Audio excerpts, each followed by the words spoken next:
விமானம் மத்திய தரைக்கடலிலே 35,000 அடி உயரத்திலே பறந்து கொண்டிருந்தது நண்பர்களே. காரணத்தோடு பதிவு செய்கின்றேன். எல்லா நாட்டுக்காரனும் அதுல இருக்கான்.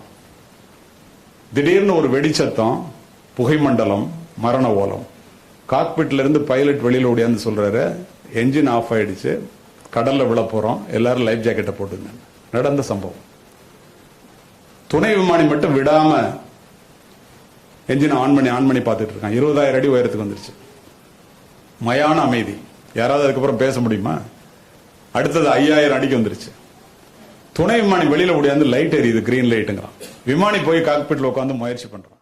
தண்ணீரை தொட இருந்த விமானத்தினுடைய என்ஜின் ஆன் ஆகிக்குது. தண்ணீரை தொடாம மேலே ஏற்றி பக்கத்து நாட்டிலே தரையிறக்குகின்றார்கள், எமர்ஜென்சி லேண்டிங்.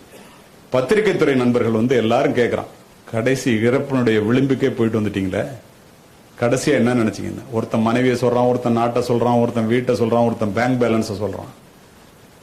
என்னுடைய பிள்ளைகளை அனாதையாக விட்டு இறக்கப் போகிறோமே என்று அழுதேன் என்று சொன்ன 11 பேரும் இந்திய தந்தைகள் என்பதை மனதிலே பதிய வைத்துக் கொள்வோம். அம்மாவிடம் ஒட்டிக் கொள்வோம், அப்பாவிடம் எட்டி நிற்போம். அம்மாவினுடைய அன்பு வெளிப்படையானது, அப்பாவினுடைய அன்பு வெளியே தெரியாதது. சாப்பிடவா அப்படின்னு கூப்பிடுறது அம்மாவுடைய அன்பு. சாப்பிட உட்காரும் போதே புள்ள சாப்பிட்டானு கேட்டுட்டு உட்கார்றது அப்பாவோட அன்பு. அம்மா தோசை மாதிரிங்க, சாப்பிட்டோன்னு ருசி தெரியும்.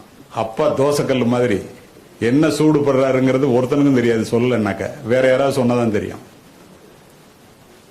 உங்களை வளர்ப்பதற்காக, உன்னை படிக்க வைப்பதற்காக எத்தனை பேரிடம் கடன் பட்டிருப்பார்.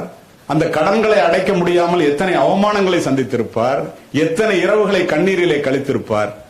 அத்துணை சூழ்நிலையிலும் நீ என்னோட வேலைக்கு வாடா இந்தியாவிலன்னு சொல்லாம, நீ போடா வெளிநாட்டுக்கு, நீ போய் அங்க போய் வேலை பாடுற, ஒரு புள்ள போனான்னா வெளியில இந்த குடும்பம் தலை நிமிர்ந்து நிற்கும் என்று நினைத்து அனுப்பியவர்கள் உன்னுடைய தந்தைகள். மறுக்க முடியுமா? யாராவது சிந்தித்து பாருங்கள்.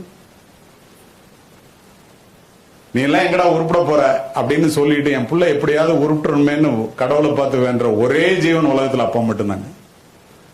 5 வயசுல அப்பா ஹீரோவா தெரிவாரு, 20 வயசுல எதிரியா தெரிவாரு, 40 வயசுல தெய்வமா தெரிவாரு.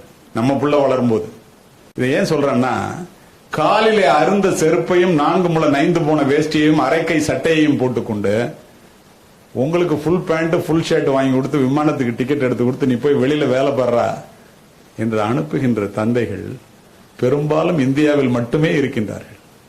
தனக்காக சமைக்காத அம்மாவும் தனக்காக சொத்து சேர்க்காத அப்பாவும் இந்தியாவில் மட்டுமே இருக்கின்றார்கள் நண்பர்களே.